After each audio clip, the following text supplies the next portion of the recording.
Gemini, welcome to your monthly horoscope for April 2026. Gemini, April is a very pivotal month for you, socially, mentally, and directionally. This month has a strong focus on your 11th house, your 10th house, and your 12th house, which means we are talking about your future, your goals and your dreams, your friends, your networks, your career, your public life, your reputation, also endings and closure. This is a very healing month, and this is the month of preparation.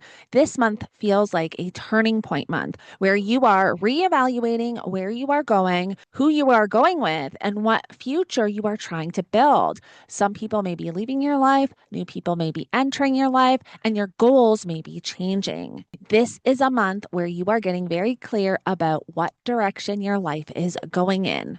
Now, before we get into it, don't forget to like, share, and subscribe if you align with my energy and enjoy my content. So, I break these horoscopes down by week and I select a chart for each week to give you a bit of a visual. So, the first week, right on the first, we have the full moon in Libra. This is in your fifth house. And your fifth house rules creativity, romance, dating, children, passion projects, self expression, joy, hobbies. A full moon brings culmination, realization, or completion. So, this full moon can be bringing news involving children or romantic situations coming to a turning point. This could be a creative project being completed. This could be you realizing what truly makes you happy or deciding to take a passion or hobby more seriously. Libra is about balance and relationships. So, this full moon is asking, is this bringing you joy? Is this aligned with your heart? And is this balanced? This is a time to do something creative. Make time for joy. Do what lights you up. This is a time to make decisions based on love, balance, and respect. This is when you could finish a creative project or allow yourself to be seen and express yourself. This full moon is about following your heart and honoring what makes you feel alive. Also, if you want to take a deeper dive into the full moon in Libra, I have a separate forecast on my YouTube channel. You could check that out. I get into the chart for the full moon and I also get into all 12 rising signs. Then on April 3rd, we have Mercury forming a trine to Jupiter. Mercury is in your 10th house of career, and Jupiter is in your second house of money and finances. So, this is excellent for career news, job opportunities, promotions, business growth, or public speaking. This could be really good for teaching. However, this is not necessarily anything new. This is you finally gaining clarity or understanding with something you've already been sitting with for a couple of months because of the Mercury retrograde. So, something you've been sitting with, you finally make a decision, you finally gain clarity. This can have to do with your career or career direction. This could also look like making more money within your job, a raise of some kind, or new streams of income. You may receive good news about your money or good news about your career. This is when you could have a really important conversation or, again, make a really important decision that you've been sitting with for a couple of months. However, on the same day, we have Venus forming a square to Pluto, and this is happening between your 12th house and your ninth house. So, Venus is currently in your 12th house of things, people, places that are hidden. This can bring emotional intensity. This could bring hidden relationship issues up. This could also bring subconscious fears or jealousy. This could bring power and control dynamics. This could have to do with your belief systems being challenged in some way or feeling like something needs to change, something comes to a head. There could be a lot of tension at this time. Venus rules your fifth house. And so this could be something that you're having to navigate around children, creative projects, or maybe somebody that you're dating. Now, the best way to utilize this energy is to do some shadow work, journal. Be honest with yourself about how you are feeling. Try to avoid power struggles, avoid obsessive thinking, because that can also be a thing here. This is when something can really transform internally. And then on April 5th, we have the sun forming a square to Jupiter. This is happening between your 11th house and your second house. This can bring money and friendships. That 11th house is friends, social circles, other groups and associations you're connected to. We always want to be careful when there's a square to Jupiter and the second house because this is where you could be spending too much money, overspending accidentally. You could be doing some online shopping and then you look at your bank account and you've spent like extra $100 or $200. So this is a day to be cautious with your spending. I don't recommend lending friends money at this time. This can also be when you are over committing yourself or over promising socially. This can look like you trying to do too many things at once. So just try to not overcommit at this time so that you're not overwhelmed. The sun also rules your third house. This can also bring tension or a decision that needs to be made around third house themes and topics. So siblings, cousins. This is also your mind, your mindset thinking. So this could also be a day where you are mentally overwhelmed or overthinking too. So just be a little bit cautious of that. Then we get to April 6th and we have Venus forming a sextile to the north node and a trine to the south node. And so Venus here in your 12th house, we have the north node up here in your 10th house of career and your south node here in your fourth house of your home, your family, your emotional foundation, your private life. Now, the nodes have been here since January 2025. And so this could be a decision that you are making with something you've already been navigating for about a year, or this could be something coming in that is very fated, very karmic, that has to do with your career, your life direction, your reputation. I would definitely pay attention to who you are meeting on this day, any opportunities that are coming up, any conversations that you're having around your career. We want to remember that sextiles bring in opportunity. Trines bring in easy flowing energy. That's when something is just coming in without any effort. And so the South Node representing, the past or something we're moving away from. There could be a moving away from something that has to do with home, family, or something that you feel really deeply emotionally. So this could also have to do with really deep emotional release, maybe even something that is from your childhood. Then we get to the second week, and on the 9th, we have Mercury finally leaving shadow. So we are finally done with this Mercury retrograde that happened in your 10th house of career and public reputation. This is where things finally become clear. We finally gain clarity. We finally have that understanding, and there can finally be forward movement. And again, this has to do with your career, your public life, your reputation, your life direction. If you've been sitting with something or contemplating anything around your career over the last couple of months, this is where you finally make that decision. Or if you've been waiting for an answer, this is when that answer finally comes in.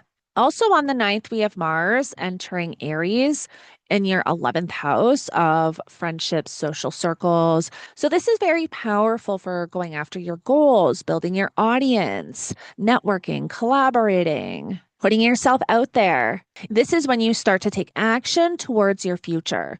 Mars here gives you the momentum towards your dreams, towards what you are trying to create and build for yourself. You do want to be a little bit cautious because Mars does rule anger and aggression and conflict. And sometimes this can bring issues with friendships, issues within social circles. So we always want to look at the positive and the negative expressions of these signs, just to be aware, right? Just to have that awareness. So this is a time where you could experience conflict with friendships or where you let go of friendships because Mars severs things. So you could be letting go of social circles, letting go of friendships, letting go of certain connections in your life. And then on the 13th we have the Mars Neptune conjunction. Now, Mars ruling our motivation, willpower, and drive. This can be a mixed bag of energy. Neptune blurs boundaries. Neptune makes things very confusing. Mars wants to take action. And so this is where things can really feel confusing or there's lack of direction, there's not knowing. Being in your 11th house of friendships, this is where you can come to the realization of friends that are untrustworthy or where you could be confused about friendships. This is also where you could feel very inspired or feel very creative. You start to move forward and take action with some creative projects. This is also very spiritual. So maybe you start doing more spiritual work. Sometimes when we have a Mars conjunction to Neptune, we can have lack of energy. We feel drained. So if that is the case, just take a time out for the day. Don't try to push yourself. Don't try to overwork. This is a day to just kind of go with the flow, depending on how this is activating for you. And then we get to April 14th and we have Mercury entering Aries. So bringing more focus to this 11th house of friendships and social circles. This is when you can have really important conversations with friends, networking. This could have to do with social media. This is where you could start moving forward within a community project or future plans, goals, collaborations. This is where you can also grow your audience. If you are online or social media, this energy is great for planning, content creation, collaborations, and conversations about your future. Then we get to the third week of April. On the 16th, we have the Sun conjunct Chiron. This is in your 11th house. Again, of friendships and social circles, your hopes, your dreams. And so this is when you may be healing from a friendship, from a connection. This is also where you may feel seen. You can feel accepted. This can bring up wounds around rejection, community, or feeling like an outsider. But this is also where healing happens. The Sun conjunct Chiron is bringing light in. The Chiron is the wounded healer. Chiron rules our vulnerabilities, our traumas. When we have the sun here, the sun is illuminating something, so bringing something to the surface so that you can heal. Now, also on this day, we have Mercury conjunct Neptune, also in your 11th house. This can be good for creative projects, spiritual projects, intuition. However, this is also when you can hear some deceptive news. Mercury is your chart ruler, though, and so I would say this could be a day where you may feel very confused. There's lack of direction, brain fog. So don't push yourself on this day. There could be something you're having to sit with also too, because it's with the Sun conjunct Chiron. So this is a day where you may just want to take it easy. Don't push yourself. Don't overwhelm yourself. I would focus more on your intuition, spiritual practice, and creative projects. That's where you can utilize this Neptune energy. You do want to watch for deceptiveness with friendships and groups that you are connected to. And then on April 17th, we have the new moon in Aries at 27 degrees. And this is a major new beginning for your future. It's in that 11th house of your hopes, your dreams, your goals, your ambitions. This is a time for you to set new goals, write down your affirmations. This can also be a new beginning for friends or social circles, a community, your audience, social media direction, collaborations. This is a great time for you to set intentions for where you want to be in a year or where you want to be in 5 years. What do you want to build? Who do you want to work with? Who do you want to reach online? This is a good time for you to set those intentions. And then on the 19th, we have the sun entering Taurus. So the sun is going to move into your 12th house. And this is when things can slow down a little bit.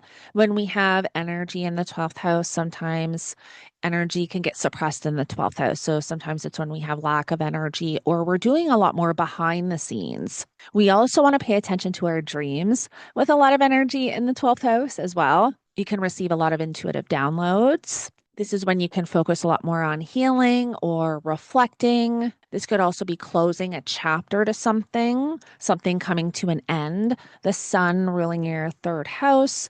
This could be, your third house is your mind, your mindset, self-expression, also siblings, cousins, community, neighbors.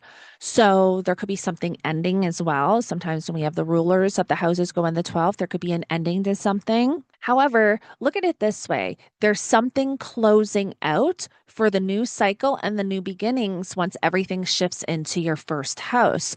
So what do you need to let go of? What do you need to close? What do you need to be done with before you begin this brand new cycle? Now, also on the 19th, we have the Mars conjunction to Saturn. This could be a little bit intense. This is in Aries. This is in your 11th house of friendships and social circles. This could look like you committing to a long-term goal. This could be you ending a friendship or something going on within a friendship or a social circle. Saturn is about commitment, responsibility, and Mars is about action. And so this is whatever you're creating here, whatever you're doing in the 11th house, this is where you start to take solid action or you start to build a foundation. You start to move forward with something. However, this is also when you can meet resistance. Mars does rule that 11th house of friends and social circles. And so this is where you can I literally get the visualization of walking into a wall. This is where something can come to an end. This is where you could literally see what a friend has been doing behind the scenes, or you can meet someone or develop a really solid, long lasting friendship. Mars is also the co ruler of your sixth house of work, health, and daily routine. So there could also be an influence or limitation, a delay around health, around your routine, around your habits, your day-to-day habits that you want to be a little bit mindful of as well. And then on the 20th, Mercury is going to form a conjunction to Mars, also in Aries. So there's a lot of focus in this 11th house, as you can see this month. And Mercury forming a conjunction to Mars, Mercury is your chart ruler. So we always want to be careful of anger, aggression, conflict when we are dealing with Mercury and Mars. Also, being impatient, being impulsive. However, this is where you could start to make some really important decisions or have really important conversations. Maybe you're starting to move forward towards your goals, your plans. You could be collaborating. This is where you could be making decisions with friends, regarding social circles, or regarding social media or your goals. Now, because Mercury is your chart ruler, this is also can affect your body. This is you. And so we want to remember sometimes, and this is only for a select few, but sometimes you could experience muscle pain, rashes. I've seen people literally get red rashes when Mars is hitting something that is involving their first house or chart ruler. And so just be a little bit cautious on this day of, all of that because it really can manifest in many ways. And then we get to the final week of April, and on the 23rd, we have Venus conjunct Uranus before Uranus enters your first house. And so I know on this chart, Uranus is here, but that's because I wanted this chart to show Uranus in Gemini. But at this point, Uranus is still going to be in your 12th house. So Venus and Uranus are forming a conjunction here in your 12th house. And this can bring unexpected emotions up, unexpected endings, unexpected realizations. This could also bring a sudden desire for freedom or letting go of something, releasing relationship patterns, or this could literally be a spiritual awakening of some kind. This could literally be an emotional breakthrough. And then on the 23rd or 24th, Venus is going to enter Gemini. And I put this because at my location, Venus literally enters Gemini at midnight. So depending on your location will depend on if it's really late on the 23rd or early on the 24th. So Venus is going to enter your first house. This is really beautiful. This is really big. Venus entering your first house this is when you become more visible, more attractive, more magnetic. This is really good for money and opportunities and relationships and self-confidence. This is great for personal growth. This is a brand new cycle here. This is where you may focus more on your appearance or change your appearance in some way. And then on the 25th, Uranus enters Gemini. And this is really big. However, Uranus entering Gemini is a gradual change. Uranus is going to be here for roughly 8 years. These outer planets don't really create change within a day or a week or a month. It's gradual change. And so Uranus transiting through your first house is going to be a time period where you completely reinvent yourself. You could have a form of an awakening. Uranus really triggers awakenings in certain areas of our life. This is where you can completely change, who you are and your life direction. I will be making a separate forecast going into what Uranus and Gemini can bring for us collectively and individually. So make sure you watch for that. Now, also on this day, we have the Sun square Pluto. The Sun is in your 12th house, forming a square to Pluto in your ninth house. This could be a power struggle of some kind. This could be a hard realization. This could be when you need to make a powerful decision. This could be a moment where you decide who you are and where you're going. Because the Sun rules your third house, this could be intense. This could look like power and control issues, dynamics, and struggles. However, this can also be really powerful mental transformation from some hard reality or hard truth or something coming to the surface. This is a powerful transformational period. And then on April 26th, we have Mercury square Jupiter and also Venus sextile Neptune. And so Venus is in your first house, sextiling Neptune in your 11th. This is really beautiful energy for creativity, love, compassion, a spiritual connection, intuition. And then on the 28th, we have Venus forming a trine to Pluto.